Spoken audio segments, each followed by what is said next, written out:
Hi, this is Venkat from VLR Training. ఈ వీడియోలో మనం శాంపుల్ డేటాబేస్ని SQL Server MS SQL Serverలోకి మనం ఏ విధంగా ఇంపోర్ట్ చేసుకోవచ్చు చూద్దాము.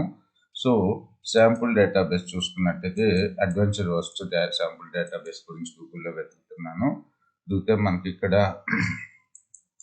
మైక్రోసాఫ్ట్లో అడ్వెంచర్ వర్క్స్ శాంపుల్ డేటాబేస్ అని చెప్పి కనబడుతుంది కదా. ఇక్కడ OLTP data warehouse light weight. So light weight version download చేసుకోండి. సో నేను డెస్క్టాప్ మీద సేవ్ చేస్తున్నాను. తర్వాత SQL Server Management Studio ని ఓపెన్ చేసుకుని డేటాబేసెస్లోకి వెళ్ళి రీస్టోర్ డేటాబేస్ మీద క్లిక్ చేయండి. క్లిక్ చేసిన తర్వాత ఇక్కడ డివైజెస్లోకి వెళ్ళి ఇక్కడ చూసుకున్నట్టయితే దీని మీద క్లిక్ చేయండి. తర్వాత యాడ్ మీద క్లిక్ చేయండి.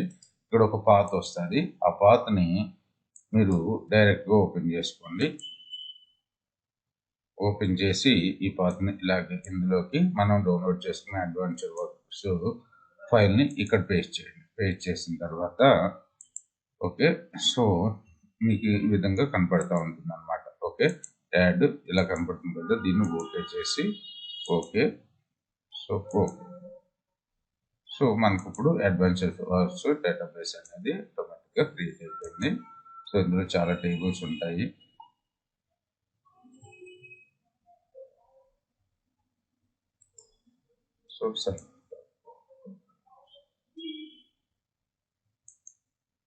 సో టోటల్గా ఇందులో చాలా టేబుల్స్ ఉన్నాయి కదా, ఇందులో ఎన్ని రికార్డ్స్ ఉన్నాయో చెప్తాను.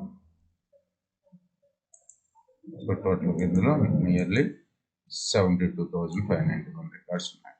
ఓకే, సో ప్రాక్టీస్ చేసుకోవడానికి ఇలా మనం శాంపుల్ డేటాబేసెస్ని ఇంపోర్ట్ చేసుకోవచ్చు.